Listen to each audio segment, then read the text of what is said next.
एक किसान ने शादी के लिए नीचे स्नान करने आई 7 परियों में से एक की पोशाक चुरा ली और पेड़ के पीछे छिप गया।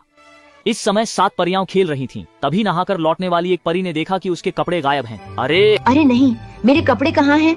मेरे कपड़े तो यहीं रखे थे, कैसे गायब हो गए? फिर जब न्यूलांग ने उनकी बातें सुनी तो वह कपड़े लेकर बाहर आया। ओह परी, बहन, सच में तुम्हें कपड़े देने में झिझक हो रही है।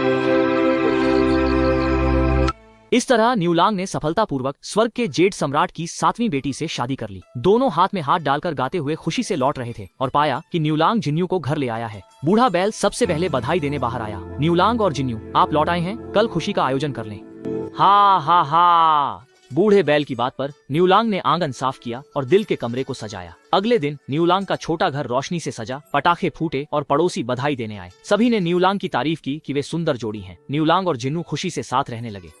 इसके बाद दिन में न्यूलांग खेत में काम करता और जिन्यू घर पर कपड़े धोती, खाना बनाती और सूत कातती। न्यूलांग और बूढ़ा बैल रोज आधी रात तक काम करते और घर लौटने पर बूढ़े बैल को घास खिलाना नहीं भूलते। फिर घर के पानी के घड़े को भरते। जिन्यू भी ध्यान से न्यूलांग को थोड़ा आराम करने देती। दोनों एक दूसरे का सम्मान करते थे। इस समय जीनू ने न्यूलांग को बताया कि खाना तैयार है। वाह, कितना सुगंधित है। कुछ साल बाद जिन्नू ने न्यूलांग के लिए एक बेटा और बेटी को जन्म दिया। परिवार खेत में बैठकर शाम की हवा का आनंद ले रहा था। बच्चे खेल रहे थे और सब खुशी से जीवन बिता रहे थे। तब जेठ सम्राट को पता चला कि उसकी बेटी ने धरती पर शादी की और बच्चे हुए। वह बहुत नाराज हुआ और स्वर्गीय सैनिकों को धरती पर भेजा। 7वीं परियों को पकड़कर रानी माँ के पास ले गए और देवताओं के साथ धरती पर आए। उसी समय बाहर जाने की तैयारी कर रही 7वीं परी देवता और वांग कन्या से, महारानी माँ, आपने स्वर्ग के नियमों का उल्लंघन किया है। मैं आपकी मदद नहीं कर सकती। जल्दी से मेरे साथ स्वर्ग चलें।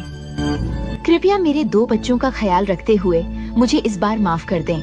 लौट चलो। 7वीं परी की विनती के बावजूद तियान बिंग ने बिना दया के 7वीं परी को ले लिया, बस 2 बच्चों को छोड़ दिया। इस समय काम से लौटे न्यूलांग ने देखा कि जिन्यू को देवता ले जा रहे हैं और न्यूलांग बस जोर से पुकार सकता था।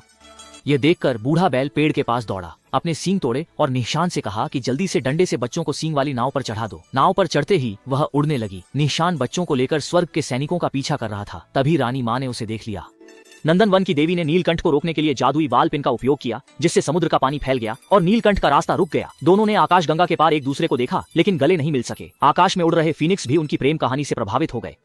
औशी को बताया, कृपया अपनी देह से तिनके का पुल बनाकर निशंक होकर नील गाय और बुनकर को मिलवाएं। क्या यह उचित रहेगा? लाखों चीलें आईं और नील गाय व जीनू के लिए पुल बना दिया। न्यूलांग और जीनू।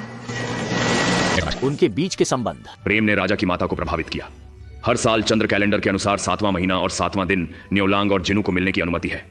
ठीक है। 7 परियों की कथा। जेठ सम्राट ने आपको हर साल चंद्र कैलेंडर के 7वें महीने के 7वें दिन मिलने की अनुमति दी है। अलग होने के बाद जिन्नू रोज मेहनत से कपड़ा बुनती है। न्यूलांग खेती करता है और बच्चों की देखभाल करता है। हर साल 7वें महीने की 7वीं तारीख का इंतजार करता है। 7 जुलाई को न्यूलांग अपने बच्चों संग बैल के सींगों की नाव में तियानहे तक जाता है। चीक्वे भी न्यूलांग संग आती हैं और पुल बनाती है, जिससे न्यूलांग और जीनू मिलते हैं। मैना पास खड़ी आशीर्वाद देती है।